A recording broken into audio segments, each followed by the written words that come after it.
मनोज जी बताएं, आप भारतीय जनता पार्टी का सांसद जो है, यहाँ पर कई टर्म में है, विधायक जी जो है सिंदरी के, वो आप लोग जो है चौथे बार यहाँ पर इंद्रजीत महतो जी विधायक बने। आप बताइए बेरोजगार की समस्या कैसे दूर होगी? देखिए, इस क्षेत्र में 2000 से पहले लाल झंडा से संबंधित विधायक हुआ करते थे और जिस समय सिंदरी खाद कारखाना चालू हालत में था तो इन्हीं का यूनियन वहां सक्रिय था। कारखाना का उत्पादन ऐसा था कि इसके कमाई से 4-4 यूनिट के कर्मचारियों का खर्चा वहन होता था, लेकिन ये लोग प्रबंधन के साथ असहयोग करने लगे, जिसका कारण हुआ कि मजबूरी में कारखाना बंद करना पड़ा। लेकिन हमारी सरकार हमेशा प्रयासरत रही। उसके फलस्वरूप 2018 में फिर से हर्ल कंपनी के रूप में कारखाना की शुरुआत की गई। हमारे आदरणीय प्रधानमंत्री, लोकप्रिय प्रधानमंत्री श्री नरेंद्र मोदी जी ने आके इसका शिलान्यास किया और 3 वर्षों के बाद कारखाना पूर्ण उत्पादन में चालू हुआ। इस क्षेत्र के बेरोजगार युवा जितनी भी क्षमता है उसके अनुसार वहां काम करने लगे और हम लोग हमेशा रोजगार देने का काम किए और दूसरे क्षेत्रों में भी हम लोग हमेशा ये प्रयास किए। हमारे माननीय सांसद, हमारे माननीय विधायकगण सभी प्रयास किए कि अधिक से अधिक जो संभव हो सके वो रोजगार दें और हमेशा हमारी पार्टी रोजगार के विषय में सकारात्मक पहल करती आई है। रोहित जी, आप ये बताएं कि चंद्रदेव महतो जी, मैं इनके बातों पे पहले बोल लेता हूँ। हाँ बताइए बताइए। इनका कहना है 2000 से पहले यहाँ पे लाल झंडा के विधायक हुआ करते थे, मैं सहमत हूँ। उस वक्त का यदि हम रिकॉर्ड को उठा के देखें, उस समय FCIL हुआ करती थी, PDIL हुआ करती थी। उस समय का यदि रिकॉर्ड देखें तो यहाँ के जो स्थानीय युवा थे, यहाँ के जो लोकल के लोग थे, आप देखिएगा तो यहाँ के लोग वहां पे रोजगार करते थे। और रही बात इनके द्वारा असहयोग का, तो आप जानते होंगे यदि मजदूर यूनियन को किन्होंने भी खड़ा करने का कोयलांचल में काम किया तो कॉमरेड AK राय थे। सीना ठोक के मैं बोल सकता हूं कि ये मार्क्सिस्ट की देन है, ये लाल झंडा की देन है कि यहाँ पे धनबाद में चाहे कोयला यूनियन की बात हो, चाहे हर्ल की बात हो, चाहे तब FCIL PDIL हुआ करता था। उस समय राय बाबू वहां पे इंजीनियर के रूप में कार्यरत थे, लेकिन उन्होंने अपनी नौकरी को त्यागते हुए वहां पे मजदूरों पे हो रहे शोषण अत्याचार के खिलाफ वो नौकरी को त्यागते हुए राजनीति में आए और उन्होंने ही सिखाया झारखंड के लोगों को कि ये राजनीति यहाँ की सेवा भावना के लिए होता है, ना कि एक कॉरपोरेट घराने के तरह। लेकिन जिस तरह से पिछले 24 साल में सिंदरी विधानसभा में भारतीय जनता पार्टी का विधायक रहा, चेहरे बदले हैं लेकिन पार्टी संगठन भाजपा ही रहा। और आप अभी यदि रोना रो रहे हैं कि लाल झंडा के लोगों ने असहयोग किया, उसके बदौलत हम कुछ नहीं कर पाए, तो 24 सालों से अभी आपका HURL प्लांट खुला है। 2018 में नरेंद्र मोदी जी आते हैं, आके यहाँ पे आपका हवाई पट्टी मैदान में बोलते हैं कि यहाँ के लोगों को मैं हवाई चप्पल से हवाई जहाज में लेके जाऊंगा। लेकिन यहाँ के लोग, ये दुर्भाग्य की बात है कि यहाँ के लोग आज भी हवाई चप्पल तक उनका छिन गया। वो धुआं खा रहे कंपनी का, वो कंपनी को देख तो सकते हैं लेकिन रोजगार नहीं कर सकते। और मैं दावे के साथ कह सकता हूं कि सिंदरी विधानसभा में तब जो लोग रोजगार करते थे वो सुखी थे, संपन्न थे। आप अभी आपके माननीय विधायक जी हैं इंद्रजीत महतो जी, उनके पिताजी भी उस समय FCI में कार्यरत थे और उनको जाके आप पूछ लीजिए कि यदि वो कार्य करते थे वो कॉमरेड आनंद महतो की देन है, वो लाल झंडा की देन है। और तब जब होता था तो लगता था, कंपनी जब छुट्टी होता था तो लोकल जब यहाँ के लोग निकलते थे तो लगता था कि मेला आ रहा है। लेकिन आज जिस परिस्थिति में HURL चल रहा है, सांसद आपके हैं 24 साल से, आपके सांसद चाहे PN सिंह जी हो, चाहे डुलू महतो जी हो, विधायक आपके हैं, लेकिन यहाँ के लोकल लोग यहाँ रोजगार के लिए रोजगार नहीं मिल रहा, उनको पलायन करना पड़ रहा है। तो महोदय, आप पहले इस चीज को अपने क्लेरिफाई कर लीजिए कि 2018 में प्लांट खुलने के बाद कितने लोगों को आपने रोजगार दे पाया। आपके विधायक उस समय तत्कालीन फुलचंद मंडल जी वहां पे रोजगार मेला लगाते हैं चुनाव के लिए 2019 में कि हम रोजगार बांटेंगे, नहीं कर पाए। आपके सांसद तत्कालीन पीएन सिंह जी वहां धरना में बैठते हैं, प्लांट आपका सेंट्रल का, सांसद आपके, विधायक आपके, लेकिन आप रोजगार नहीं रोहित दे जी, पाए मनोज जी। रोहित तो जी, आप एक प्रश्न दोषारोपण करने से अच्छा है कि आप उस जगह पे अपने ऊपर लीजिए कि हम रोजगार नहीं दे पाए। रोहित जी भाजपा विधायक, मेरा एक प्रश्न ले लीजिए। मासस जो है 7 बार मासस से जो है विधायक रहा सिंदरी में, जवाबदेही कहीं ना कहीं आपकी भी है। महोदय मासस विधायक ही रहा, प्लांट खोलने का जिम्मेवारी सरकार का होता है, सरकार में मासस नहीं रहा। रोजगार के लिए लड़ने का जिम्मेवारी मासस का था। यदि संघर्ष में कोई आगे है तो मासस है। HURL खोला 2019 में, हम लगभग 70 से 80 दिन धरने पे थे। हमने दीपावली वहां मनाया, हमने दुर्गा पूजा वहां मनाया, हमने रावण दहन किया था, HURL का GM का किया। आप इस चीज को पता कर लीजिए और आपको बता देते हैं, हम आपको क्लियर कर देते हैं कि उस समय सरकार का कोई गाइडलाइन नहीं था कि 75% लोकल लोगों को रोजगार देना है। उस समय यहाँ के तत्कालीन SDM राज महेश्वरी जी ने खुद कहा कि यहाँ का जो भी नियोजन होगा वो 70% यहाँ के स्थानीयों का होगा, लेकिन उसके बाद भी एक शर्त आया कि यहाँ के विधायक सांसद जिनका अनुशंसा करेंगे उसका होगा। उस जगह पे हम विधायक सांसद नहीं थे कि हम अनुशंसा कर पाते, लेकिन लड़ाई में हमने लड़के यहाँ के स्थानीयों को 70% उस जगह पे रोजगार दिलाने का काम किया। लेकिन यहाँ के स्थानीय विधायक और सांसद जो बीजेपी के थे उन्होंने पहल नहीं कर पाया। अच्छा रोहित जी, अभी रोकना चाहेंगे, अभी इनका परिचय तो आप हम लोगों ने करा दिया है। आपके नेता जो है जब शुरुआती आंदोलन में पहुंचते हैं, जब शुरुआती आंदोलन में वो रणधीर वर्मा चौक पर आते हैं, तो वो जो एक किताब लेकर आते हैं और 1932 का खतियान और स्थानीय नीति, इन सब मुद्दों को लेकर आते हैं। लेकिन आज कहीं ना कहीं जो है वो सब लुप्त होता हुआ नजर आ रहा है। आपके पार्टी के नेताओं का जो है आए दिन रिकॉर्डिंग वायरल होता है। चुनाव में आप किस तरह से जनता को अपने पाले में लेंगे, अपना भरोसे में लेंगे आप? सबसे पहले झारखंडी जोहार तमाम 99 न्यूज़ के जितने भी दर्शक हैं और जितने भी लोगों ने हमें इनवाइट किया यहाँ, तमाम आपकी टीम को सबसे पहले धन्यवाद और आभार प्रकट करते हैं। देखिए, हमारी लड़ाई केवल और केवल, जैसे मेरे साथी प्रवक्ताओं ने कहा कि हमारी लड़ाई सिंदरी के लिए है, हमारी लड़ाई निरसा के लिए, हम लाल पार्टी, हम फलना झंडा, लेकिन हमारी लड़ाई झारखंडियत के लिए है। हु इज द झारखंडी? झारखंडी है कौन? क्या आपके पास, मेरे साथी जो यहाँ उपस्थित हैं, क्या इनके पास एक भी उत्तर है कि कौन झारखंडी है? ये बात करते हैं हर्ल की, ये बात करते हैं ACC की। एक बार झांक कर देखिए उस ACC के अंदर, उस हर्ल के अंदर काम करने वाला हर व्यक्ति 70 से 80 से 95% व्यक्ति उत्तर प्रदेश का है, बिहार का है, मतलब तमाम भारत के 27 राज्य से हैं। पर हमारा झारखंडी वहां झाड़ू पोछा लगा रहा है, वो भी कॉन्ट्रैक्ट बेसिस में। तो जब तक चाहे कोई भी क्षेत्रीय दल हो, चाहे राष्ट्रीय दल हो, क्षेत्र के लोगों के बारे में ना सोचेगा, विकास के बारे में नहीं सोचेगा, जब तक शोषण होगा, हर रोज एक नया जयराम महतो पैदा होगा। अब आप कहेंगे जयराम महतो है कौन? Who is Jairam Mahato? जयराम महतो वो शख्स है जिसने भारत के यशस्वी प्रधानमंत्री नरेंद्र दामोदर दास मोदी को, जब वो झारखंड आते हैं तो खोट्ठा से संबोधन करने के लिए विवश कर दिया। कहेंगे जयराम महतो कौन है? मैं अभी 1 सप्ताह से बेरमो विधानसभा में कैंपेनिंग कर रहा हूं। आज तक वहां के जो स्थानीय विधायक थे वो कहते थे, रवा बानी कौन बा, हम बिहार के डॉन बा, हम औरंगाबाद के डॉन बा, आपको वोट देना होगा। अभी क्या चल रहा है पता है? उनके प्रचार गाड़ी में खोट्ठा में गाना गाया जा रहा है, माए मौसी काकी सब हमनी के वोट दे। This is Jairam Mahato. जयराम महतो ने ये बदलाव लाया है, जयराम महतो ने झारखंड की राजनीति में भूचाल लाया है। आप कहते हैं हर्ल खोल दिए। हर्ल भैया, हम झारखंड में जब 60% 70% खनिज जब पूरे भारत को देते हैं, एक हर्ल से क्या होने वाला है? सोचने का विषय है ये। उसके बाद कहते हैं HURL is the joint venture of coal India और आपका जो हिंदुस्तान उर्वरक जो है उसका, दोनों का जॉइंट वेंचर है। इसमें स्थानीय विधायक का कहां हस्तक्षेप है? स्थानीय विधायक ने उस पर क्या योगदान दिया? पिछले 5 वर्षों में एक योजना बता दीजिए जो स्थानीय विधायक के द्वारा अपनी ओर से अनुशंसा किया गया।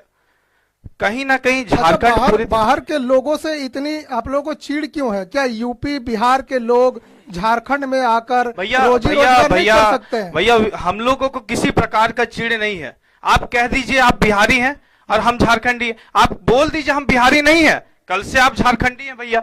आप बोलिएगा हम बिहार के हैं, हम उत्तर प्रदेश के हैं, हम दिल्ली के हैं, और आप कहिएगा हम झारखंडी भी हैं, ये झारखंडी अब बर्दाश्त नहीं करेगा। 24 वर्ष तक बर्दाश्त कर चुके हैं, अब हम बर्दाश्त नहीं कर सकते। अच्छा, एक प्रश्न हमारे नीतीश चौरसिया जी का ले लेते हैं।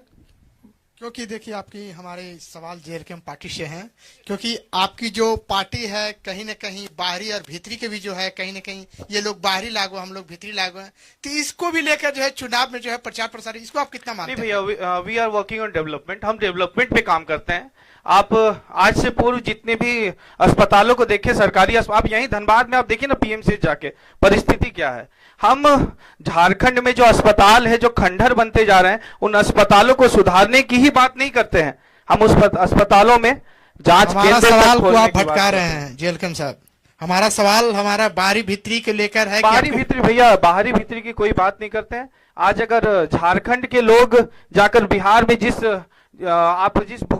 कहीं ना कहीं भौकाली शब्द का प्रयोग करना कहीं हमारे इस मंच के लिए विपरीत होगा, पर जिस भौकाली से बिहार के लोग झारखंड में चुनाव लड़ते हैं, जिस दिन एक झारखंडी जाकर बिहार में मुखिया का चुनाव लड़ लेगा, हम बाहरी भीतरी की बात नहीं क्योंकि करेंगे। आपका पार्टी भी जो है एक बिहारी प्रत्याशी को उतारे हैं। कौन सा? बिहारी चाहे उत्तर प्रदेश के प्रत्याशी को उतारे हैं। देखिए, आरोप प्रत्यारोप लगता रहेगा, इनका जवाब फिनिश होने दीजिए।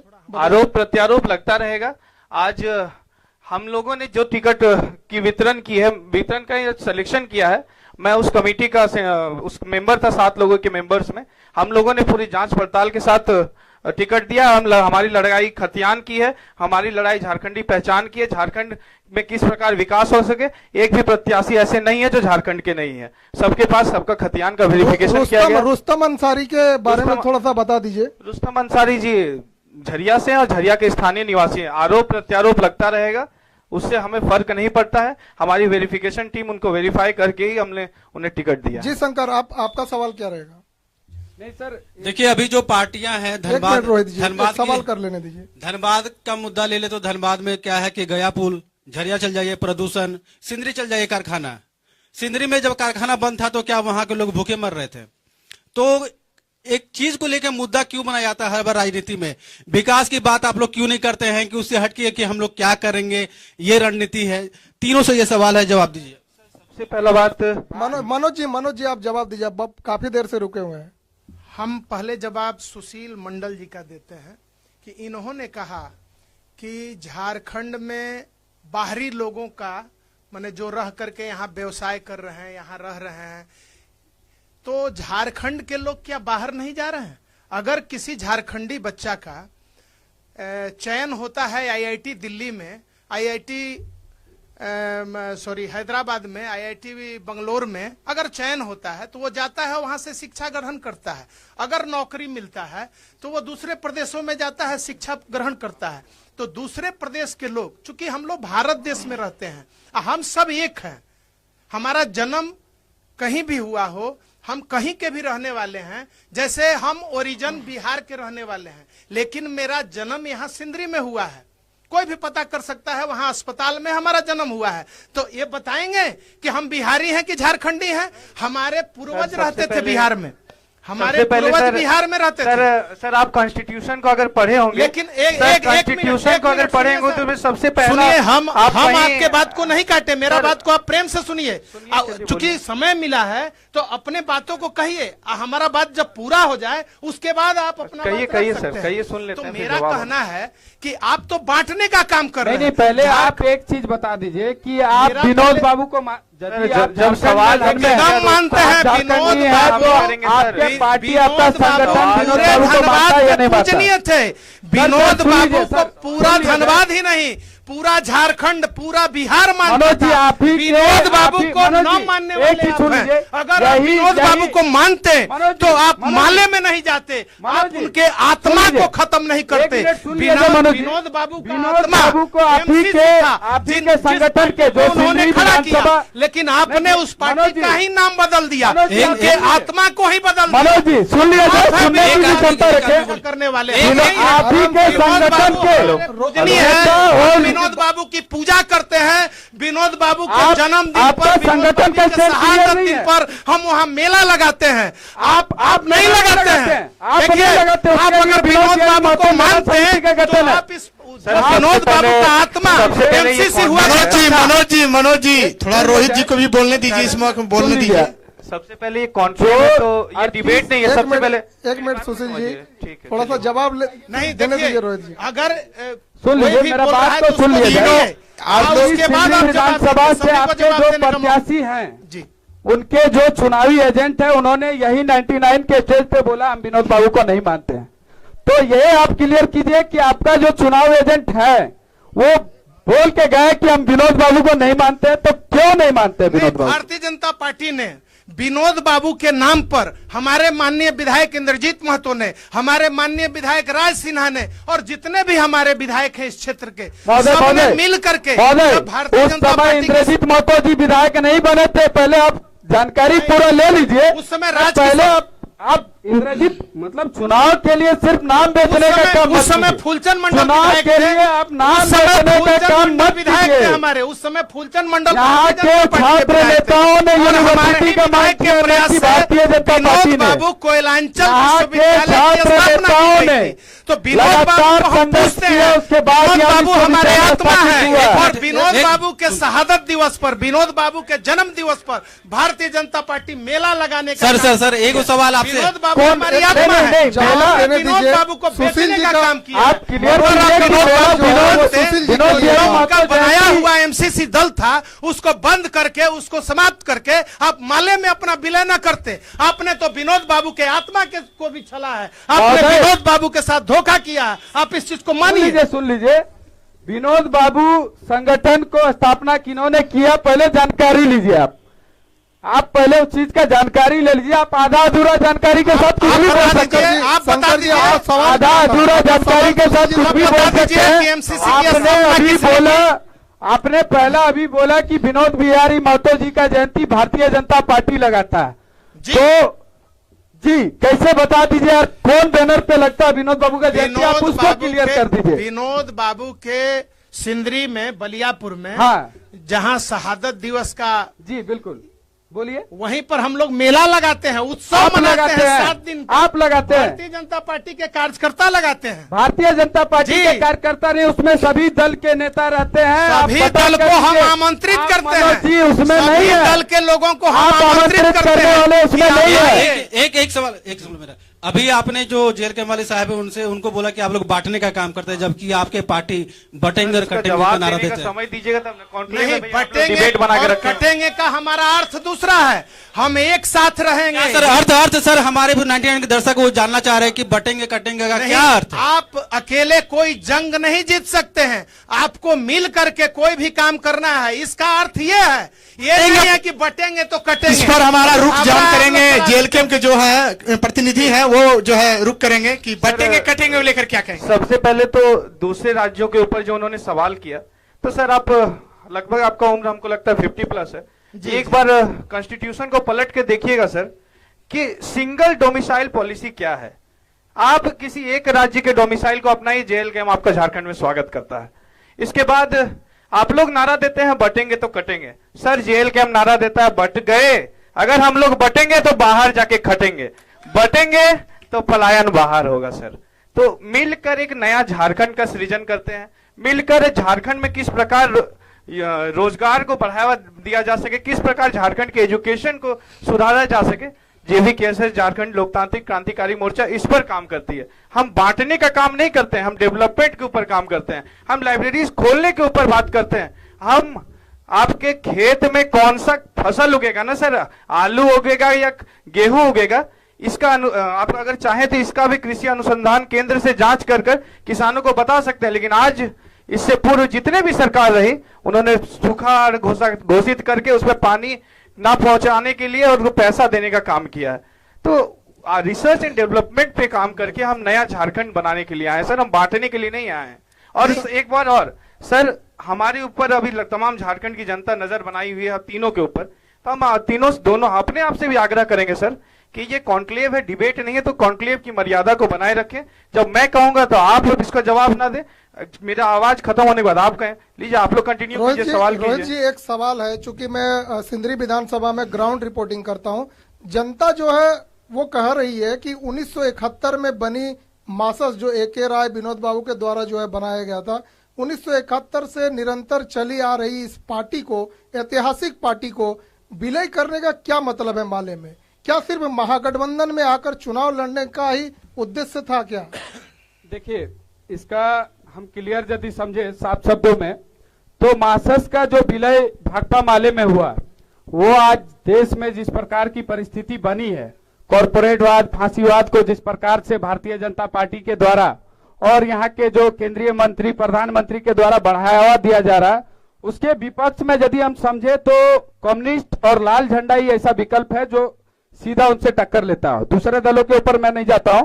लाल झंडा ये जो रास्ते में आज भी संघर्ष करती है, आपको हर जगह मिल जाएंगे, चाहे वो कोलियरी हो, चाहे फैक्ट्री हो, चाहे किसान के लिए आंदोलन हो, तो सब जगह लाल झंडा मिलेगा। उस परिस्थिति ऐसी बनी कि आज देश में जितनी भी कम्युनिस्ट पार्टी हैं उनको एक मंच में आने की जरूरत है। उसका आह्वान हम लोगों ने धनबाद की धरती से, जहां AK राय ने मासस का गठन किया था, उसी ग्राउंड को ऐतिहासिक बनाते हुए हम लोगों ने पूरे जो भी कम्युनिस्ट दल हैं उनको एक मंच में आने का आह्वान किया और इसी के तहत भाकपा माले का मासस का विलय भाकपा माले में हुआ है। जी शंकर, आपका क्या सवाल रहेगा? हम इसका जवाब सर, मेरा जो सवाल था उस सवाल ले लेते हैं उनसे।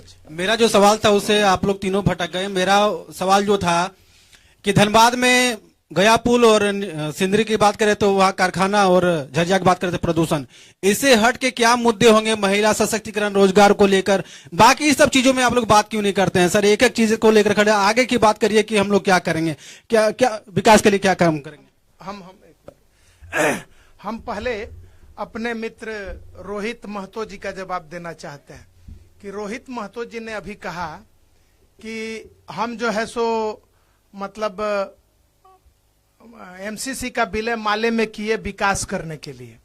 तो मैं इनको याद दिलाना चाहता हूं कि 7 बार इनका विधायक रहा सर। कहां से 7 बार रहा? सिंदरी में 7 बार 7 टर्म इनका विधायक रहा सिंदरी में। 2000 से आज हीरक रोड अगर नहीं चालू है, बंद है बीच में, तो इनके कारण बंद है। इनके विधायक जो प्रत्याशी हैं उनके पिताजी के कारण रुका हुआ है। सर आरोप लगाना आसान है उसको। 71,000 समथिंग वोट इनके दल को आया पिछले चुनाव में, लेकिन एक दिन भी क्षेत्र में इनके कोई नेता और प्रतिनिधि नजर नहीं आते हैं। 5 वर्षों में इतनी बड़ी महामारी आई कोरोना, लेकिन इनके द्वारा कोई भी वैसा कार्यक्रम नहीं चलाया गया कि लोगों को बता देता हूं, मैं बता देता हूं सर, मैं बता देता हूं। हमको बोल लेने दीजिए, आप हमको बोल लेने दीजिए। सिर्फ भारतीय जनता पार्टी के कार्यकर्ता ही पूरे कोरोना काल में, चाहे राशन वितरण हो, चाहे दवाई उपलब्ध कराना हो या वैक्सीन देना हो, हर एक जो काम है उसमें भारतीय जनता पार्टी के ही कार्यकर्ता रोड पर नजर आते हैं। सभी मित्र इसको मनोज जी आपसे रिक्वेस्ट है कि हम सब जो 99 कॉन्क्लेव कर रहे हैं, हम सब विकास की बात कर रहे हैं कि पिछले जवाब मैं दे लेता हूं, उसके बाद पिछले 6 विधानसभा की अगर हम बात करें तो विकास की बात करेंगे। आज विकास के बारे में हम सब चर्चा करेंगे कि 6 विधानसभा में अगर रोजगार की बात करें, सड़क की बात करें, बिजली की बात करें, तो इसको लेकर आपकी क्या रणनीति है, क्या रुख? थोड़ा मैं इनका जवाब दे लेता हूँ। नहीं, आप सवाल जो है जवाब इनका दे लेता हूँ, इनका जवाब मैं दे लेता हूँ। देखिए, हमारा सवाल विकास की है, हमारी सवाल विकास की है। आज जो आप रोड पर चल रहे हैं, आप लोग दोनों से रिक्वेस्ट है कि हम सब विकास पर बात करें। सर एक शब्द में इनका जवाब दूंगा मैं। आज रोड पर चल रहे हैं, एक शब्द भारतीय जनता पार्टी सरकार आपको बोलने का पूरा मौका दिया जाएगा। नेता चंद्रशेखर अग्रवाल जी की देन है कि आप इतने बढ़िया रोड पर रोहित जी, आप बोलिए, रोहित जी। जो कोयलांचल विश्वविद्यालय खुला हुआ है ये आज भारतीय जनता पार्टी की देन है। मनोज जी, हम विकास की बात करेंगे, विकास का ही हम बात सुनेंगे, क्योंकि विकास की जनता बात सुनना चाहती है। में चालू है ये मनोज भारतीय जी, जनता पार्टी का देन है। मनोज जी, विकास की बात करें, मनोज जी, क्योंकि सुन जनता लीजिए। विकास की बात सुनना सुन चाहती है लीजिए। कि आपकी पार्टी क्या रुख तय करेगी विकास मनोज को जी, लेकर। मेरा बात को सुन लीजिए। आप अभी कोरोना काल का जिक्र किए, बहुत अच्छा किए। कोरोना काल में आपने बोला आपका विधायक जी, सांसद जी बहुत अच्छा काम किया। आज बलियापुर चल जाइए, आप बलियापुर चल जाइए। बलियापुर में आमझर पंचायत है जो माननीय विधायक इंद्रजीत महतो के घर से 200 मीटर होगा, उसमें आपने कोविड का शमशान बना दिया। उस गांव में देख लीजिए, आज भी लोग परेशान हैं। और आज हमको लगता है 2 साल के बाद उस गांव के लोग जेल से बाहर आए प्रशासन के मार के और प्रशासन के झूठे मुकदमा से। ये भी आपके भाजपा की देन है, ये भी आपके विधायक के देन है। देखिए, विधायक आपके घर में, आप कोरोना की बात करते हैं, आप चल जाइए बलियापुर सिंदरी विधानसभा क्षेत्र में, आप आइए और जांच के अंदर में देख लीजिए किस प्रकार से आप कोविड का शमशान बना। कहीं न एक कहीं मिनट शांत हो जाइए सब। ये आपकी देन है, कोविड का शमशान। यहाँ पर आरोप प्रत्यारोप मत सुनिए लगाइए। रोहित जो जी, बात कोरोना महामारी में सर मेरा सवाल का जवाब अभी तक नहीं मिला। हम आप लोग सब तीनों से। विकास की बात कर रहे हैं, तीनों विकास पर बात करें ना तो अच्छा है, क्योंकि मेरा विकास जनता सवाल जानना था, चाहती है। मेरा सवाल था सिंदरी विधानसभा क्षेत्र में जब कारखाना बंद था तो उस समय क्या सिंदरी के लोग भूखे मर रहे थे? तो बात विकास की करिए ना सर। आप उस पे आरोप लगा रहे हेलो। 20 साल में क्या किया, 30 साल में क्या किया, सर। अभी क्या करना है, आगे क्या करना है, इस बारे में हाँ बताइए। सर, इस बात का जवाब मैं देता हूं। आज इसी मंच में उपस्थित 2 राजनीतिक पार्टियों झारखंड में अपना अच्छा खासा सर आप क्या कर रहे हैं, इसका जो आप क्या करेंगे सर इसमें? वही फिर- कहना चाहते हैं कि यही जो 2 पार्टी है ना, इनके जो 5 मिनट तक मैं शांत होकर सुन रहा था, इनका विजन यही झलकता है। आरोप प्रत्यारोप। कहां है झारखंड का विकास? Where is the vision of Jharkhand? कहां है झारखंड का विकास? आप क्या सर, कीजिए महिलाओं सर, का? आपके सर, मापदंड बता सर, दीजिए। जब मैं कह रहा हूं तो कोई जवाब आप बीच में मत अपना दीजिए। मापदंड हाँ, सर, बताइए, मैं फिर कहना मैं चाहता हूं, बताऊंगा। हमारा रोड मैप क्या है, मैं उस पर 2 मिनट लूंगा। हमारा रोड मैप क्या है आने वाले 5 वर्षों में, उस पर 2 मिनट लूंगा। शांति से सुनिए सर। हम अगर पूरे झारखंड की बात करें तो शिक्षा का स्तर काफी निम्न है। तो अगर हम स्कूलों के साथ साथ लाइब्रेरीज खोला जाए तो शिक्षा का स्तर उठाया जा सकता है। जो स्वास्थ्य का स्तर है सर, झारखंड में स्वास्थ्य का स्तर भी आज अगर सिंदरी विधानसभा से ही दोनों मेरे मित्र हैं, और अगर इनके ही विधायक जो है अभी स्थानीय, अगर स्वास्थ्य का स्तर इतना अच्छा रहता तो आज उनके विधायक को बाहर जाके 2-3 वर्ष से इलाज नहीं करवाना पड़ता। आप कैसे अपग्रेड करेंगे इसको, ये बताइए। सर हमारे पास जो सीएचसी और पीएचसी है, कम्युनिटी हेल्थ सेंटर और प्राइमरी हेल्थ सेंटर, अगर उनको केवल सुचारू रूप से शुरुआत कर दिया जाए, अगर केवल वहां पर जांच केंद्र खोला जाए, जांच केंद्र मतलब आप धनबाद में तमाम जांच केंद्र जो देखते हैं सर, अगर वो सरकारी स्तर पर होने लगे ना, तो स्वास्थ्य कर्मी यहाँ पे काम करना चाहते हैं, डॉक्टर नहीं काम करना चाहते, माहौल नहीं बन रहा वो। सर रीजन बिहाइंड दिस ना सर, स्वास्थ्य कर्मियों को आज अनुबंध में रखा जाता है, कॉन्ट्रैक्ट में रखा जाता है, और स्थानीय विधायक इस पर मौन रखते हैं। आज एक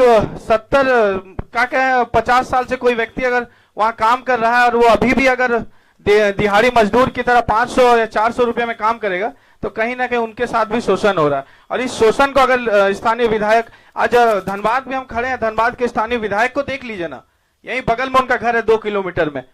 आसपास के जितने शादी घर हैं, जितना कोई भी सांस्कृतिक कार्यक्रम हो, वहां फीता काटने चले जाएंगे। लेकिन एक बार वो सब बात मत कीजिए, रोड मैप क्या बात कर, रोड मैप पे ही रही है कि महिलाओं के सशक्तिकरण क्या कीजिएगा, शिक्षा लेकर क्या कीजिएगा, रोड मैप उससे बात कीजिए। सर जब तक दिलशाद जी हमारे बहुत वरिष्ठ पत्रकार हैं, ये जो है ग्राउंड रिपोर्टिंग करते हैं, इनकी समस्या जो है आप सुनिए, इनके सवाल का जो है सही जवाब दीजिए, ये क्या कहना चाह रहे हैं। अनुबंध कर्मियों को आप लोग परमानेंट कीजिएगा क्या?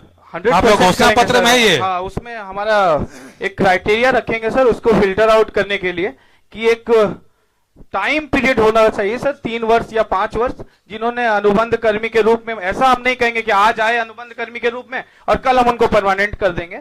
कोई एक टाइम पीरियड उस पर रखा जाएगा और 60% हम अनुबंध कर्मियों को परमानेंट करेंगे सर। हम साथ ही साथ 12 शिक्षकों को परमानेंट करेंगे जिन्होंने अपनी जवानी बर्बाद कर दी, बच्चों को पढ़ाते कैसे विश्वास करे पब्लिक? आप लोग 32 के सर, नाम पे आए। पब्लिक एक मिनट सुन लीजिए, पब्लिक सवाल को सुन लीजिए। आप लोग 32 के नाम पे आए थे, आप लोगों ने कहा भोजपुरी या महंगाई का विरोध किया था, आप लोग जो प्रत्याशी उतार रहे हैं वो बाहरी प्रत्याशी, यूपी के प्रत्याशी उतार रहे हैं, तो आप तो अपने शुरुआत में ही आप लोग भटक गए हैं।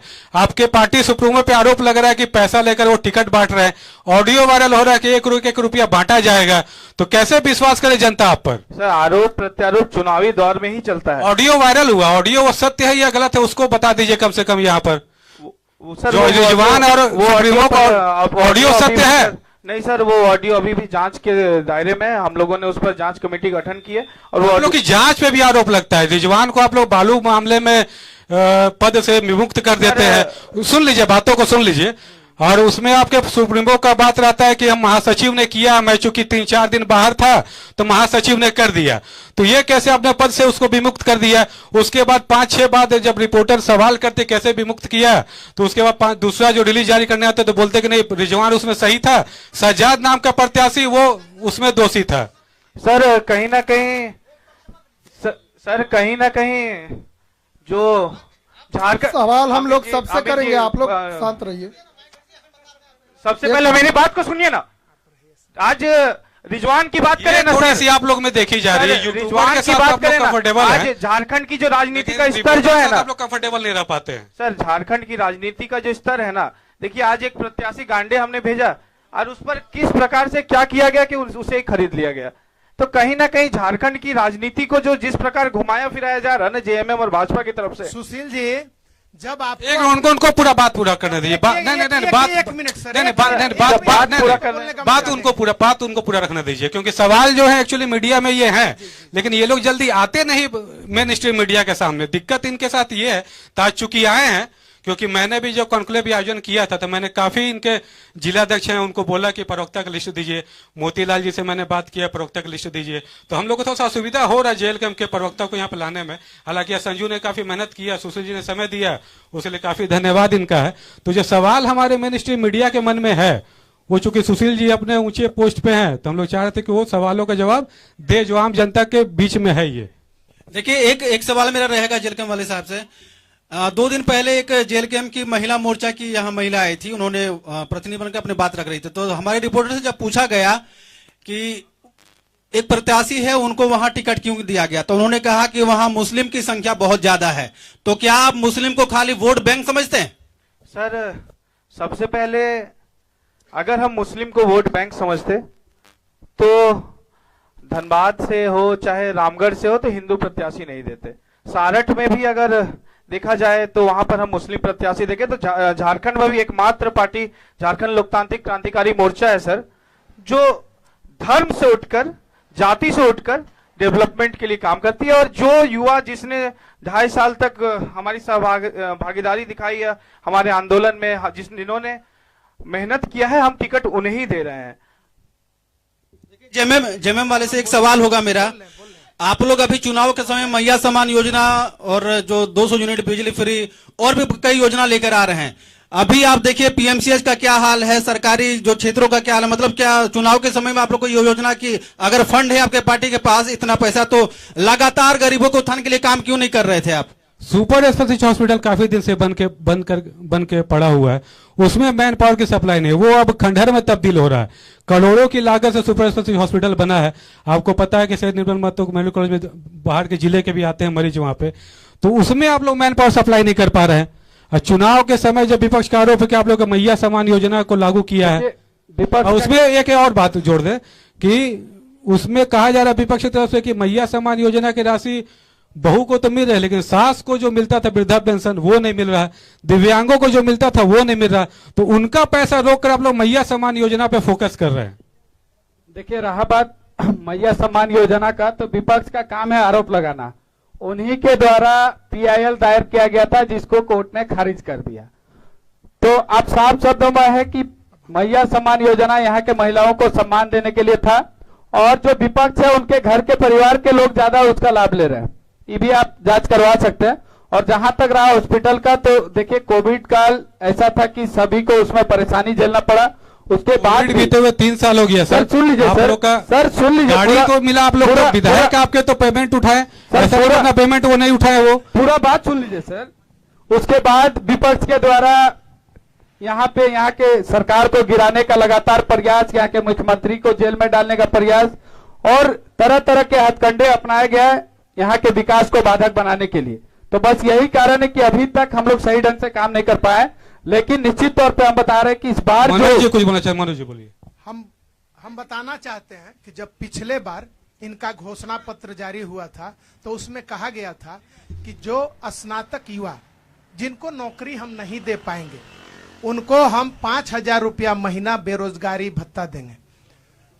5 साल बीत गया, ये 5 साल सरकार में रहे, पूर्ण माने बहुमत की सरकार इनकी चली, लेकिन 5,000 रुपया युवाओं को इन्होंने नहीं दिया। उसी तरह इन्होंने वादा किया था घोषणा पत्र के माध्यम से कि अगर हम सरकार में आते हैं तो स्नातकोत्तर युवा को उनको हम 7,000 रुपया महीना देंगे। वो भी आज तक किसी युवा को नहीं मिला। उसी तरह ये बोले थे कि हम जो है प्रत्येक वर्ष 5 लाख युवा को नौकरी देंगे, वो भी आज तक नहीं। युवा पूछ रहा है सर 2 करोड़ तो 2 करोड़ आपकी सरकार में भी पूछ रहा है और 15 लाख रुपया खाते में हम आपका भी नौकरी बाकी के लिए है, नहीं कब आएगा बोले थे, पता हम नहीं। रोजगार के लिए बोले थे। सर, और 15 लाख रोजगार सर। हमने दिया है, हम दे करके बात करते हैं, फिर भी सुन लिया जाए सर। उसी प्रकार आप लोग तो सारे गवर्नमेंट सेक्टर को आप लोग प्राइवेट करते जा रहे हैं। हमारे हैं सर, यहाँ पर गोड्डा में बिजली बन रहा है, बिजली जा रहा है बांग्लादेश में। हम सर उस विषय पे आ रहे हैं। इन्होंने कहा था कि गरीबों को अगर हमारी सरकार बनी तो 6,000 रुपया महीना देंगे। प्रयागराज में आप लोग भी छात्रों पे लाठी चलवा रहे पहले हैं। साल- प्रयागराज में चल रहा लाठी नहीं, योगी मॉडल में सर- प्रयागराज में लाठी चल रहा कि नहीं चल रहा, पहले- इस बात को मानते कि नहीं मानते? उन हम सब आते हैं बातों सर, उस विषय में आते हैं, लेकिन मेरे उसको बातों रहने को सुन दीजिए, लिया जाए। उसको रहने इन्होंने दीजिए। कहा था कि उसको जब रहने बेटी दीजिए, की- जब माँ बहनों की शादी होगी, जब बेटी की शादी होगी तो हम सोना का सिक्का देंगे। उसके बाद कहा था कि 2,000 रुपया महीना हम माँ बहन को चूल्हा खर्चा महंगाई देंगे। मुद्दा ये एक कुछ मिनट, नहीं- नहीं, सुन लीजिए मनोज जी, केंद्र में यदि आपकी आप एक मैया मिनट, सम्मान राहुल योजना जी, से इतना रोहित। परेशान नहीं होते तो गोगो दीदी का फॉर्म नहीं, लेके आप नहीं महिला घर घर महिला भिजवाते। सम्मान योजना आप 5 गोगो साल दीदी सरकार को में घर घर नहीं भिजवाते, आपके आप सब मनोज जी, मनोज जी, मनोज जी, मनोज जी, रोहित जी, मनोज जी, दीदी योजना मनोज जी, घर घर लेके मनोज जी, इतना जुमला फेंकिएगा, मैया मनोज- सम्मान भारतीय योजना के जनता नाम पार्टी पर से लोग झारखंड 10,000 रुपए लोग। मनोज जी और रोहित जी, मनोज जी, रोहित जी, आप लोग रोहित जी, रहिए। मनोज जी, आपका आप लोग नियत साफ सवाल- होता। मनोज तो जी, आरोप प्रत्यारोप मत कीजिए, जो सवाल है मनोज जी, जनता के जो हम लोग लेके आए ये हैं। हाल है कि मनोज जी, आप मनोज जी, जनता के जो सवाल है रोहित जी, रोहित जी, रोहित जी, रोहित जी, रोहित जी, अपने झारखंड के जनता को ठगने का काम किया है। झारखंड में आपसे झारखंड में सरकार रहने आया वाला है, प्रत्येक तब युवा से आपने 5 प्रधानमंत्री रोहित जी, रोहित जी, प्लीज। महीना जोड़ मनोज करके जी, 3 मनोज जी, रुपया मनोज जी, आपसे मनोज जी, दिया चाहता मनोज है। आप वरिष्ठ हैं, मनोज जी, वरिष्ठ हैं, आप वरिष्ठ हैं, मर्यादा को बनाए रखें। मनोज जी, मनोज जी, धैर्य रखिए, मनोज जी, मांगना चाहता आप है। वरिष्ठ मनोज जी, हैं, धैर्य रखिए, मर्यादा को बनाए मनोज जी, रखें। थोड़ा बात तो ठीक है। सुनिए, क्योंकि जी, जनता जी। सुन रही है। इस तरह से आप लोग किसी का बात नहीं सुनेंगे तो फिर जनता कैसे सुनेगी? हमारा सवाल देखिए जेएलके से है, क्योंकि जिस तरह से भाजपा गोगो दीदी योजना लाई है और इंडिया गठबंधन की सरकार जो है मैया सम्मान योजना लाई है, तो इसको लेकर आपकी पार्टी भी कोई योजना ला रही है क्या? सर पिछले 1 मिनट से जिस प्रकार दोनों के बीच डिबेट हुआ, इस प्रकार दोनों लड़ते रहेंगे और हम सरकार बनाएंगे। नहीं, आप अपनी बात को रखिए। लगता जेल के मुख्यमंत्री बने। योजना- अब ऐसा हम लगता योजना है के ऊपर बात करते हैं सर, योजना के ऊपर बात करते हैं सर। 1,000 रुपये करके अगर 50 लाख खाता में हर महीना डाला जाता है तो डाटा पर अगर बात करें तो 500 करोड़ एक महीने में दिया जाता है। अगर इस 500 करोड़ रुपये से हम एक एक जिला में अगर एक एक छोटा लघु उद्योग भी खोले ना, और अगर एक बेरोजगार युवा 20,000 रुपया महीना कमाकर माँ के लिए 2,000 रुपये की अगर साड़ी लेकर जाता है तो माँ उसमें ज्यादा खुश होगी, और वो होगा मैया सम्मान योजना। ये जो मुफ्त खोरी जो सरकार चला रही है ना, चाहे केंद्र में हो चाहे राज्य में, ये कहीं ना कहीं विकास को विनाश की ओर ले जा रही है। सर अगर डेवलपमेंट ही करना है तो रोजगार दीजिए, डेवलपमेंट ही करना है तो जनता को शिक्षा का स्तर उठाइए सर। लेकिन ये मुफ्त खोरी क्या है? जिस तरह से मैया सम्मान योजना जब सरकार में रहे हैं, इंडिया गठबंधन तो 1,000 रुपया दे रहे थे। अब दोनों पार्टियां जो है सरकार में आने के बाद एक 2100 की घोषणा कर रहे थे, दूसरे जो है 2500 की घोषणा कर रहे हैं। सर, मुफ्त- इसको आप कितना जो है फैक्ट मानते सर हैं? कहीं ना कहीं आपके तरफ से कितना आएगा? आप लोग भी घोषणा कुछ कीजिएगा क्या? हमारी तरफ से सर जनता को अच्छा स्वास्थ्य का स्तर दिया जाएगा, बच्चों को शिक्षित किया जाएगा, महिलाओं को केजी से लेकर पीजी तक फ्री शिक्षा दिया जाएगा, और हम झारखंड की युवा को इतना सशक्त बनाएंगे सर कि आने वाले समय में उन्हें मुफ्तखोरी जब दिया जाए तो खुद मना करे। अच्छा, एक सवाल है रूपेश जी, एक सवाल है। निरसा से पहले आप लोग रूपेश मंडल जी को टिकट देते हैं।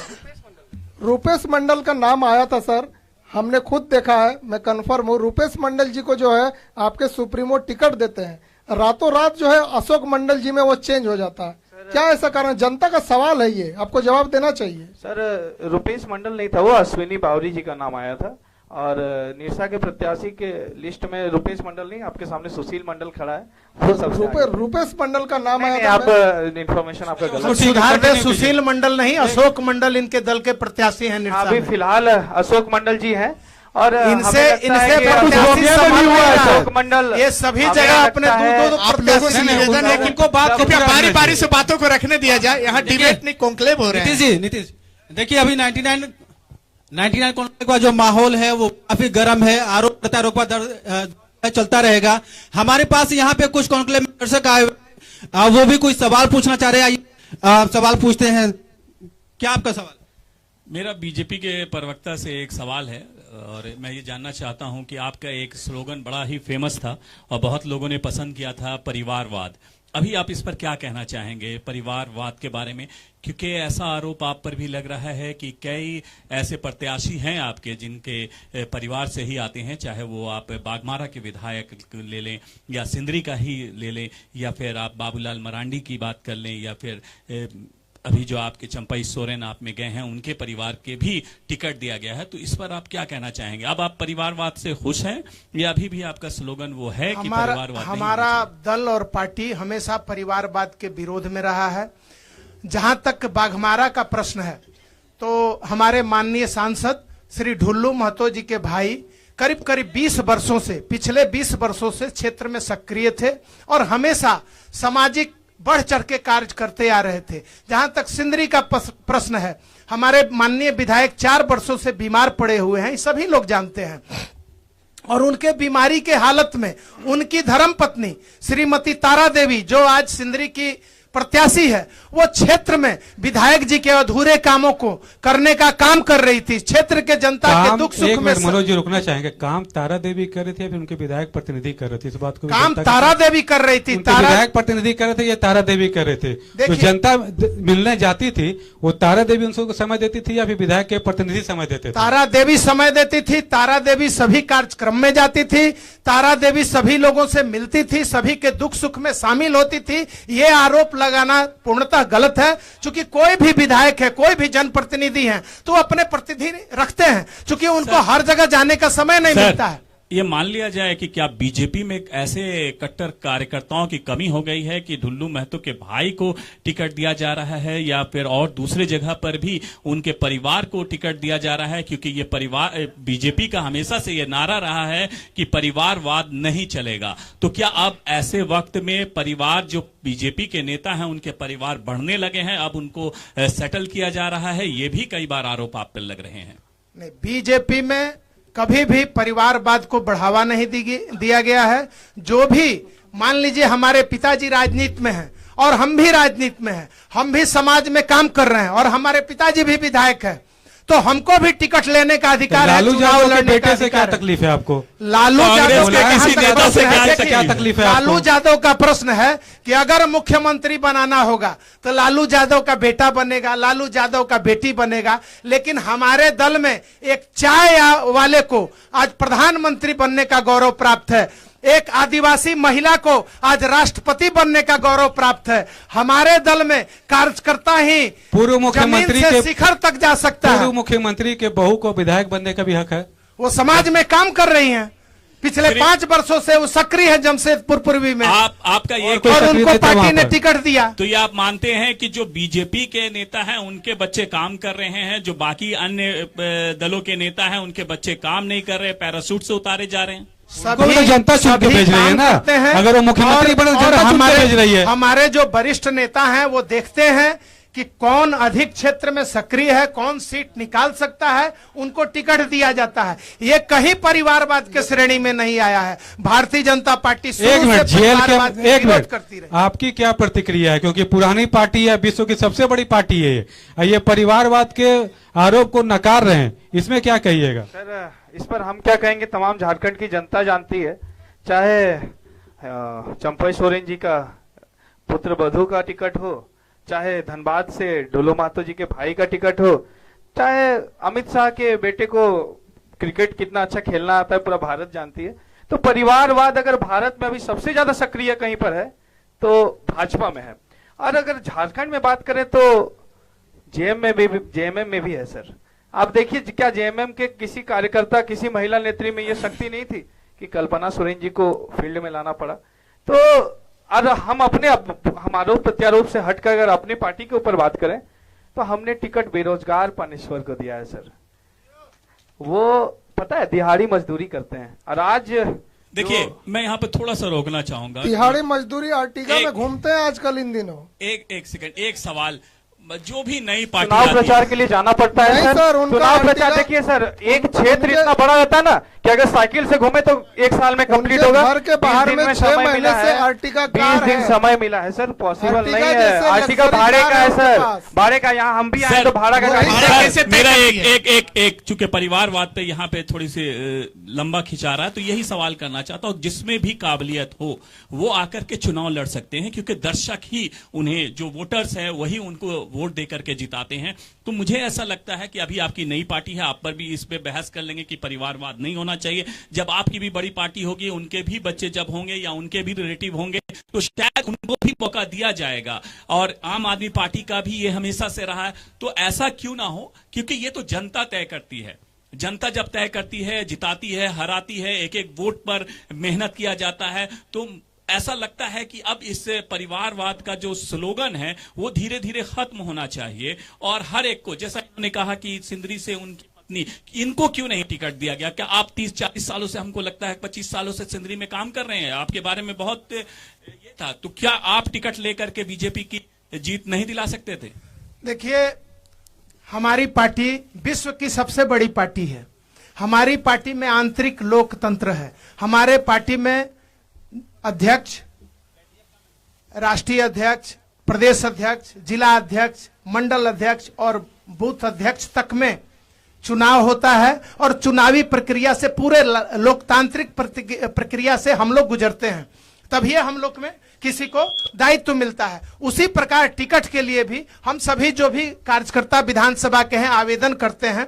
दल को लगता है कि ये व्यक्ति इस सीट को निकाल सकता है, उसको टिकट दिया जाता है। हमारे यहाँ किसी प्रकार का परिवारवाद नहीं है। जो भी काम करते हैं, ये तो आपने जिस प्रकार आरोप लगा रहे हैं हमारे ऊपर, वो हम इस कुछ आरोप नहीं लगा रहे। जनता का सवाल जो है वो डाटा आपसे पूछा जा रहा है। ये जनता पूरी की तरह से हम लोग का काम आरोप लगाना नहीं है। पूरी तरह से खंडन करते हैं। क्योंकि मान लीजिए कि अगर किन्हीं के पिताजी राजनीतिक कार्यकर्ता हैं, वो विधायक रहे हैं, सांसद रहे हैं, और उनका बेटा भी राजनीति से 15 साल, 20 साल, 10 साल काम किया है, और हमारे दल के ऊपर के नेताओं को लगता है कि वो इस सीट को निकाल सकते हैं, तो उनको टिकट दिया जाता है। हमारे ही दल में संभव है कि चाय बेचने वाला प्रधानमंत्री बन सकता है। हमारे ही दल में संभव है अन्य दलों से प्रधानमंत्री बने हैं, मुख्यमंत्री बन सकता अन्य है। दलों में ही बने हैं। ऐसा बात नहीं कि कांग्रेस में सिर्फ इंदिरा गांधी और राजीव गांधी ही रही। आप बता दीजिए कि कांग्रेस में अगर कोई राष्ट्रीय अध्यक्ष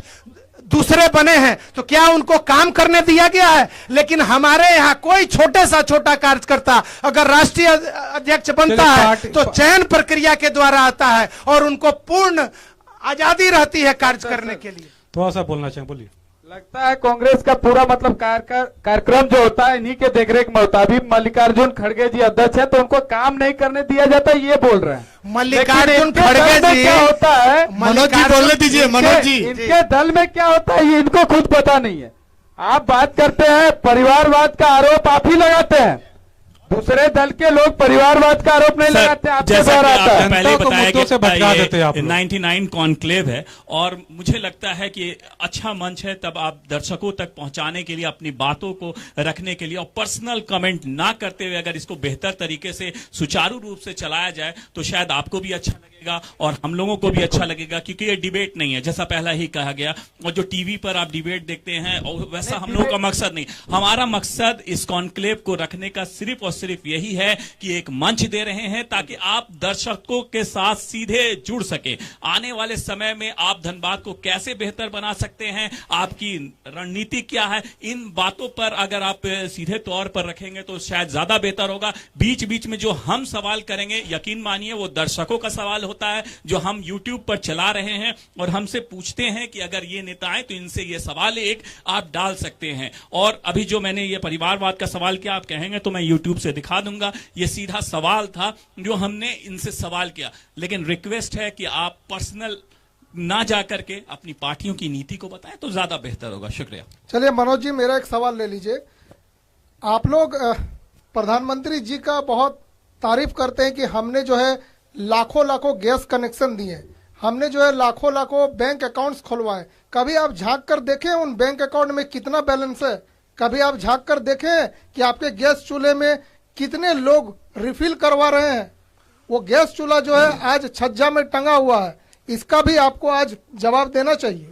आप याद कीजिए उस दिन को कि जब गरीबों के घर में लकड़ी के चूल्हे हुआ करते थे, हमारे माननीय प्रधानमंत्री जी ने गैस उपलब्ध करा करके उन मां बहनों को जो लकड़ी के धुएं से बीमार हो जाती थी, उनका आंख जो है सो कम आयु में ही खराब हो जाता था, उसको बदलने का काम किया। सर आपने सवाल सुना नहीं, सवाल सुना नहीं आपने। उन्होंने कहा कि सिलेंडर जो है फिर रखा गया छज्जा पे। सुन लिए, उसी का हम जवाब दे रहे हैं सर।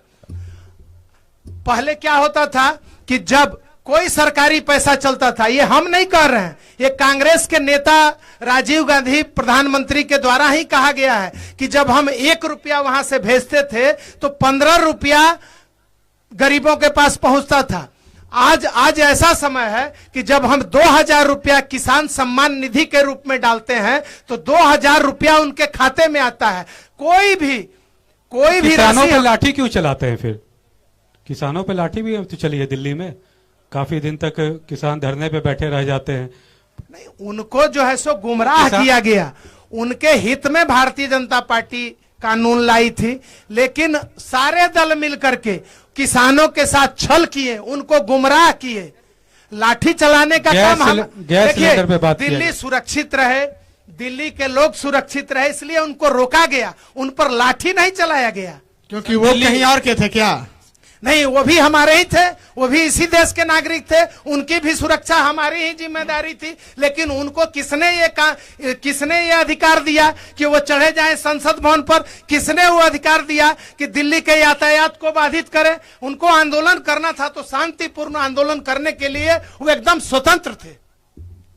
चलिए, गैस सिलेंडर की जो बात थी कि 500 का गैस, 600 का गैस अभी 1000 रुपया 1200 का हो गया है। उनका कहना था कि छत पे रखा हुआ गैस का सिलेंडर, ठीक है, अपने आंखों को लकड़ियों में तो ला ही दिया आपने। हमारी सरकार झारखंड में आएगी तो हम 500 रुपये में गैस सिलेंडर देंगे और 2 गैस साल में मुफ्त देंगे। पूरे देश में क्यों नहीं, सिर्फ झारखंड में ही ये क्यों? पूरे देश में आप 500 रुपये में सिलेंडर दीजिए। चूंकि हम झारखंड के धनबाद जिले के कार्यकर्ता हैं और हमारा उतना बड़ा कद नहीं है कि हम जो है सो बात करें। हम धनबाद पर और झारखंड के विषय में ही बात करें तो मनोज जी, आपकी खुद की घोषणा है कि सरकार की घोषणा है? सरकार की घोषणा है। तो किनकी? कौन? झारखंड सरकार की? झारखंड में जो चुनाव हो रहे हैं वहां से हमारा घोषणा पत्र जारी हुआ है तो कि हम अगर सरकार में आते हैं। पूरे देश में क्यों नहीं घोषणा जारी कर रहे हैं? ये देश में आपकी सरकार है, इसके लिए जो अधिकृत हमारे अधिकारी हैं वो इसका जवाब देंगे तो बेहतर होगा। इसके लिए हम अधिकृत नहीं हैं, हम सिर्फ धनबाद के विषय में और झारखंड के विषय में, चूंकि चुनाव में ही इस तरह की घोषणा क्यों सुनने को मिलता है? चुनाव में नहीं, भारतीय जनता पार्टी हमेशा झारखंड में रहने वाले लोगों के लिए, उनका जिंदगी कैसे बेहतर हो, उसके लिए बेरोजगारों का रोजगार कैसे मिले, जैसे हमारे घोषणा पत्र में है। अगर हम सरकार में आते हैं तो पहला कैबिनेट में हम प्रक्रिया को चालू करेंगे और 2,87,000 जो रिक्त पद पड़े हुए हैं सरकारी, उसको भरने का काम करेंगे और प्रति वर्ष 2 लाख रोजगार सृजित करने का काम करेंगे। अगर हम रोजगार नहीं दे सके तो 2000 रुपया महीना बेरोजगारी भत्ता का काम करेंगे और जो हम कहते हैं वो हम करते हैं। हमारी सरकार बांग्लादेशियों को अगर झारखंड- भगाइएगा, बांग्लादेशियों को पहली कैबिनेट की बैठक में कुछ ऐसा प्रस्ताव पारित कीजिएगा। बांग्लादेशियों का आंकड़ा कुछ आप लोगों ने व्यवस्था करके रखा, कितने बांग्लादेशी उनको भगा देंगे, ये भी पहली कैबिनेट की बैठक में प्रस्ताव पारित कीजिएगा। सर 1951 में जब जनगणना हुआ था, शायद हमको जानकारी थोड़ा बहुत है, तो उस समय झारखंड में आदिवासियों की संख्या, झारखंड जो आज बना है उस इलाके में आदिवासियों की संख्या 44% है, लेकिन आज घट करके 26% पर आ गई है। इसका मैं पूछना चाहता हूं, इसके लिए दोषी कौन है? कौन है दोषी? आज झारखंड जवाब देंगे। हेमंत सोरेन के सर, आप काफी सुशील जी देर जवाब से दे सुन दीजिए। रहा हूं, तो जब मैं कहूंगा तो कोई बीच में ना बोले।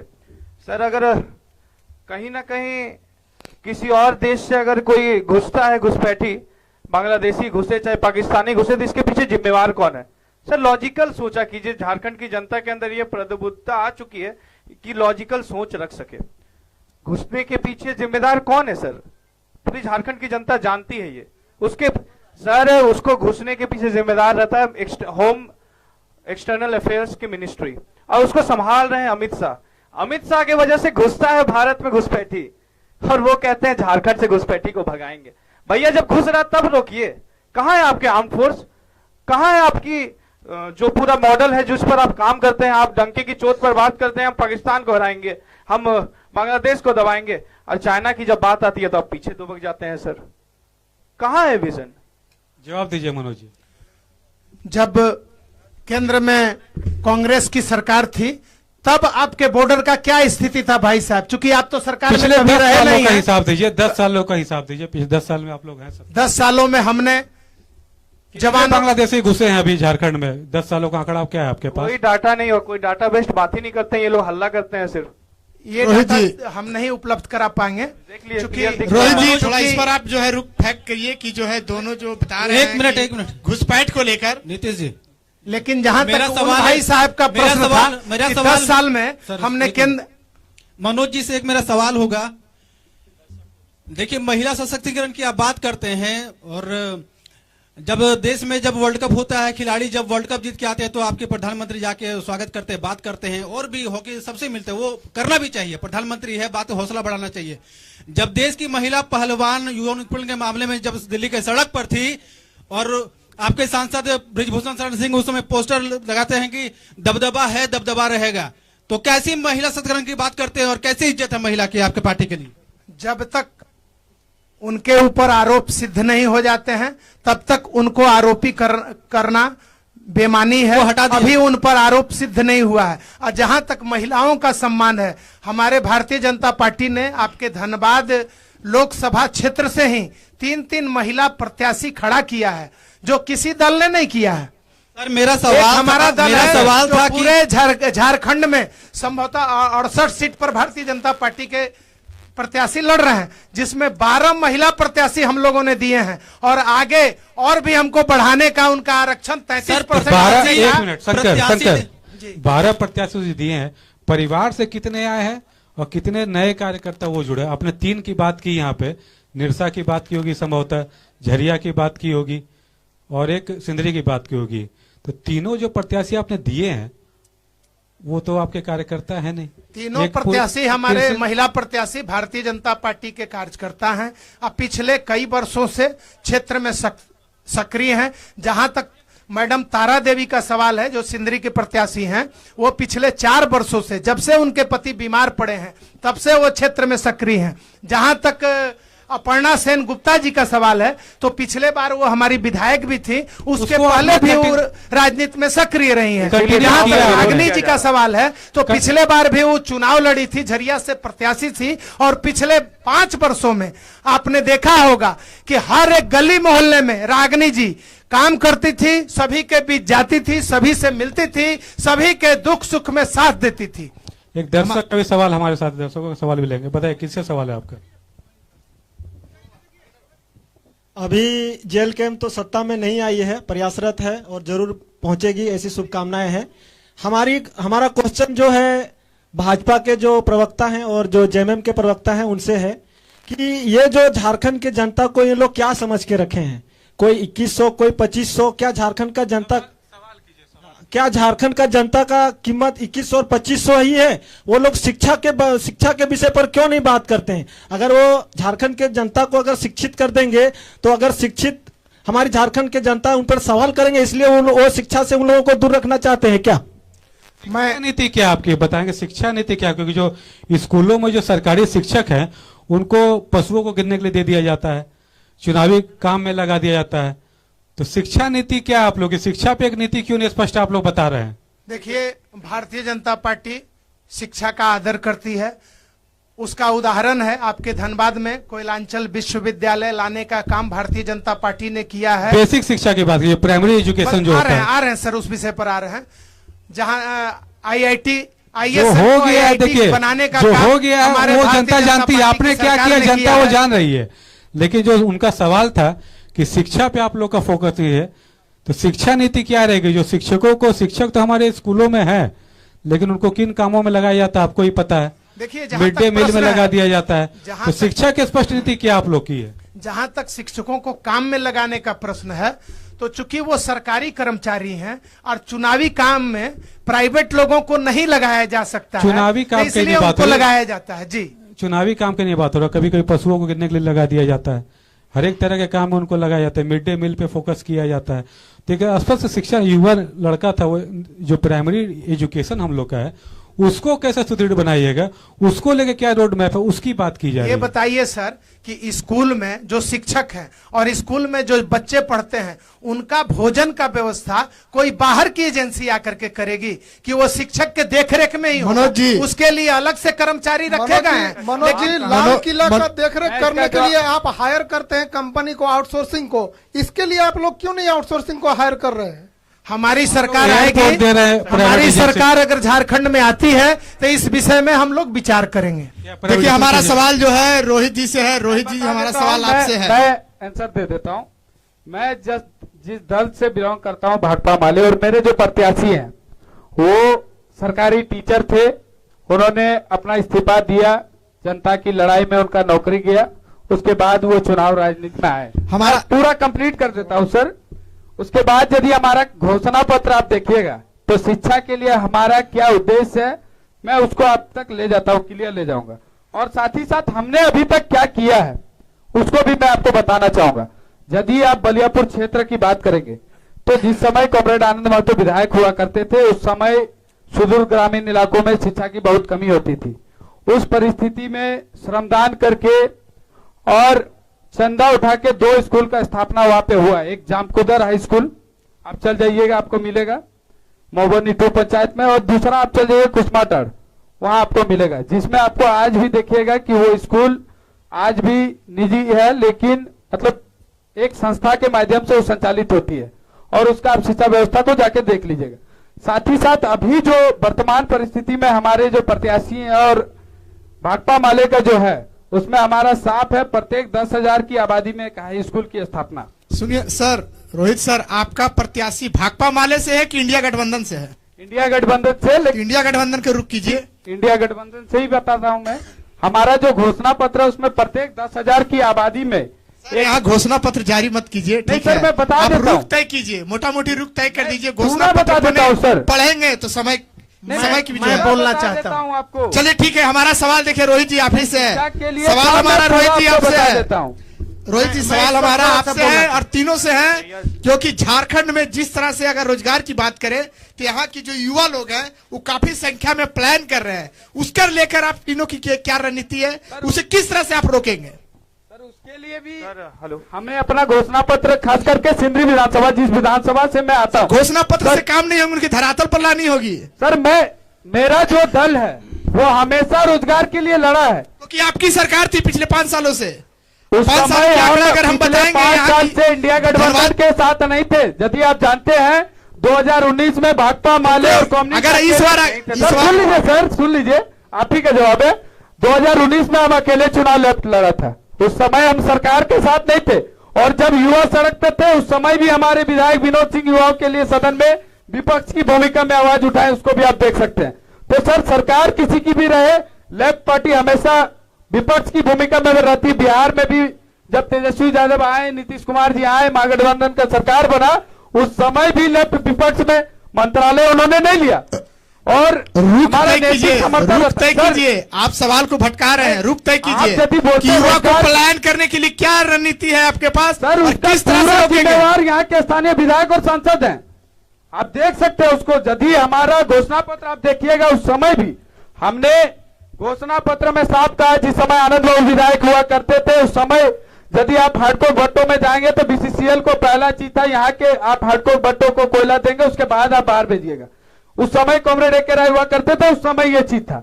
उस समय हार्डकोर भट्टे सही ढंग से चलते थे, यहाँ के स्थानीयों को रोजगार मिलता था। उस समय यहाँ कंपनियां चलती थी, यहाँ के आदमी को रोजगार मिलता था। उस समय यदि आप देखिएगा जो आदमी बीसीसीएल में कार्यरत थे, तो एक नियम तब कोयला भवन में नहीं बना था। तब का नियम था कि जो झोड़ा होता है, झोड़ा में जो कोयला लेके तेजी से वहां पहुंचा देगा। आगे क्या कीजिएगा, आगे क्या कीजिएगा सर? आगे आप के लिए रोकेंगे भी- कैसे? और युवा जो बेरोजगार है उनको धनबाद में चाहे झारखंड में किस तरह से उनके जो है सर उसके लिए सक्षम भी करेंगे? हम लोगों ने अपना घोषणा पत्र में दिया है कि यहाँ के जो स्थानीय कंपनियां हैं उसमें 100% रोजगार उनके एजुकेशन के हिसाब से। कंपनियां कैसे आएंगी? उद्योग नीति क्या है झारखंड की, बताइए। सर अभी तक वो स्पष्ट उद्योग नीति भी नहीं है। मुझे लगता देखिए, है आप जिस सरकार में विलय किए हैं, जवाब देने का सुनिए, आप जिस सरकार में विलय किए हैं इंडिया गठबंधन में, उस सरकार की भी जो है घोषणा थी कि 75% स्थानीय युवा को रोजगार मिले, क्या मिला? सर उस समय तो एक चीज ये भी था कि स्थानीय विधायक के देखरेख में ये चीज होगा।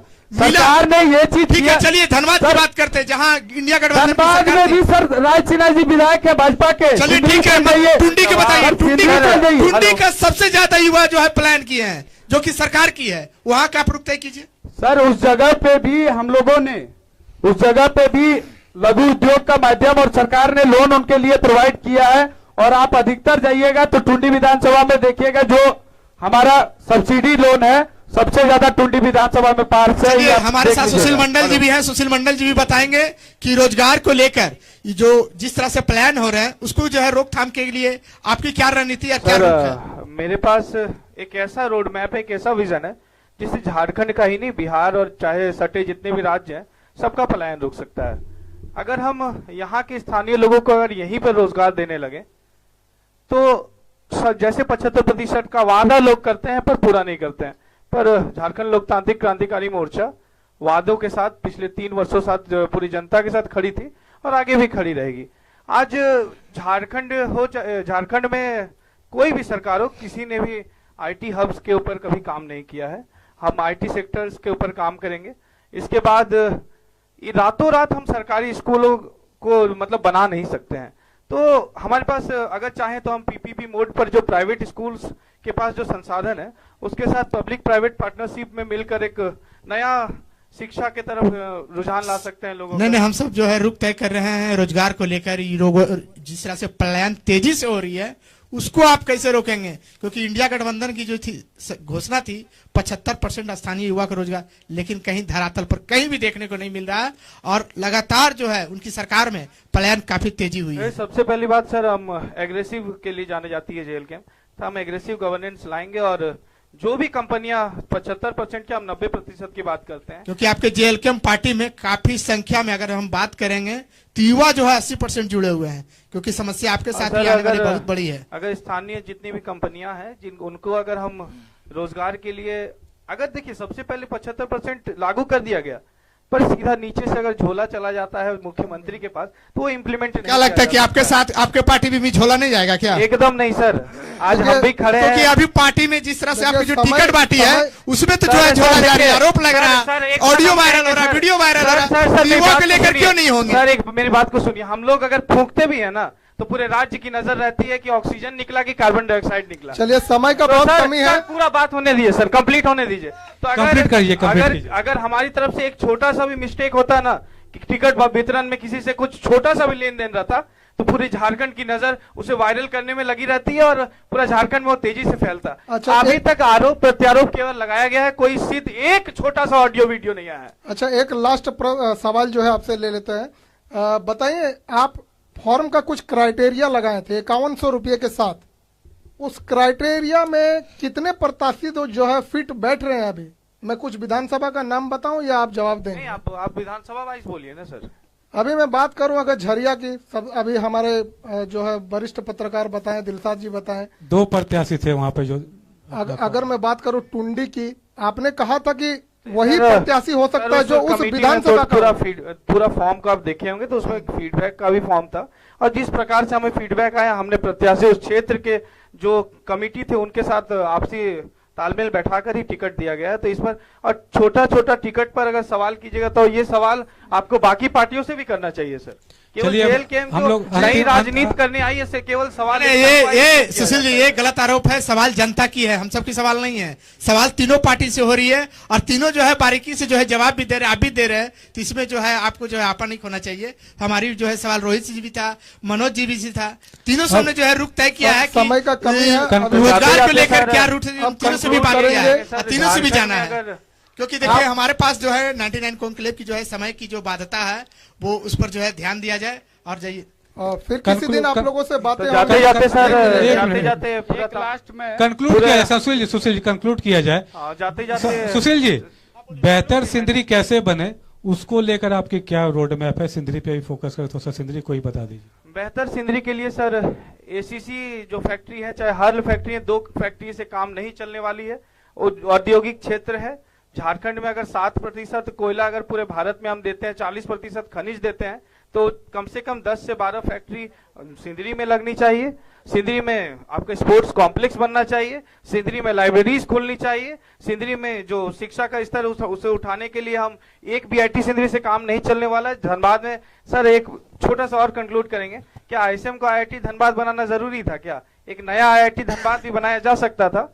तो हम इंजीनियरिंग कॉलेजेस के ऊपर काम करेंगे, हम डिप्लोमा कॉलेजेस के ऊपर काम करेंगे। रोहित जी आप कंक्लूड करेंगे। सेम सवाल वही है, सेम सवाल है, जवाब दीजिए। बेहतर सिंदरी कैसे बने? बेहतर सिंदरी को बनाने के लिए हमारा जो संगठन का घोषणा पत्र मैं उसको बता देना चाहता हूं। बरोडा प्रखंड को बनाने के लिए लगातार हम लोग प्रयासरत हैं।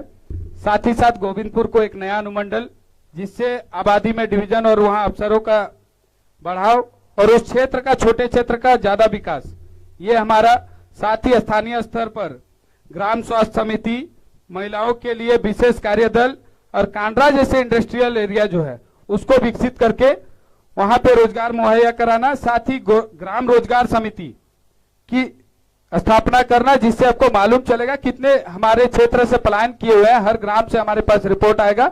उसके बाद उसके लिए हम लघु उद्योग के माध्यम से हो, खेती के माध्यम से हो, उसको यहाँ पे स्थानीय स्तर पर रोजगार।